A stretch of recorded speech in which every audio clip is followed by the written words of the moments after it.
Thank you so much, Adam, Eric, and Janine for the invitation to come down to see you here at FIU. It's especially nice because the invitation actually coincides with the 10-year anniversary of our firm, which was this past spring. So it's great to be able to reflect a bit on our work and also maybe get a chance to celebrate with a little beach time too. Thank you also to everyone for coming out to see some of our work.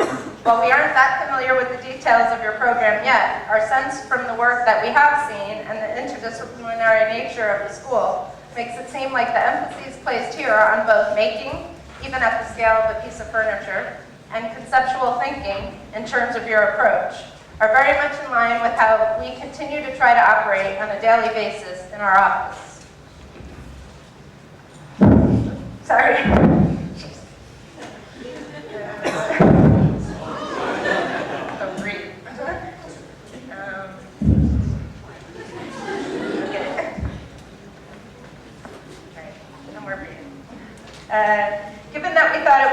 Given all of that, we thought it would be useful today to select 5 representative projects, each of a different typology, that our firm has completed to date. They include a house, an apartment, a school, a gallery, and a community center building. And in addition to illustrating different aspects of what we consider important architecturally and in design, they also reflect the history or progression of our firm in that they are essentially chronological, spanning the past 10 years that we've been practicing. We have also tried to make the emphasis of the presentation today on how we transitioned from school, where you're sitting now, to private practice. The opportunities you have here at FIU to cross disciplines is really so critical in starting a practice because you will get a range of projects like we show here. So now Anne-Marie will discuss the first project.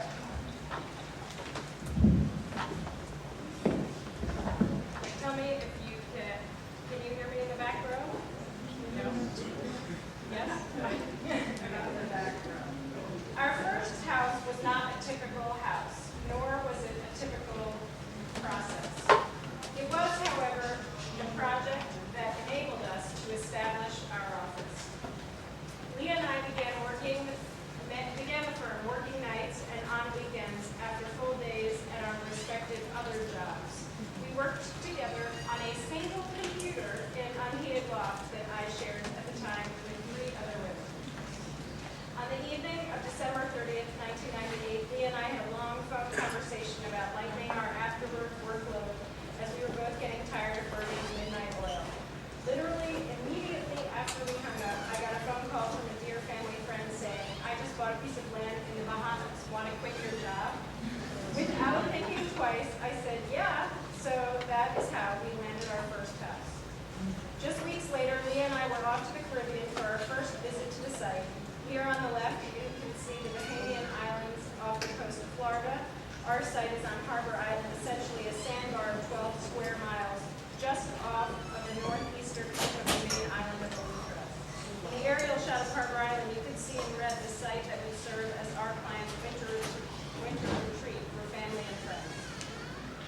The site plan is a rather narrow piece of oceanfront property that gradually slopes up from the road to an old single-story cottage and shed perched on the top of a steep dune above the Atlantic Ocean. And the view from the site, certainly a dream come true for any young architect. Within hours of our arrival, we began to realize that this project would be unlike anything we had previously experienced in our other New York firms. Here we are trying to survey the topography by ourselves with a stick and some string. The site survey was the first of a number of many technical and logistical issues that arose through the process, all new to us.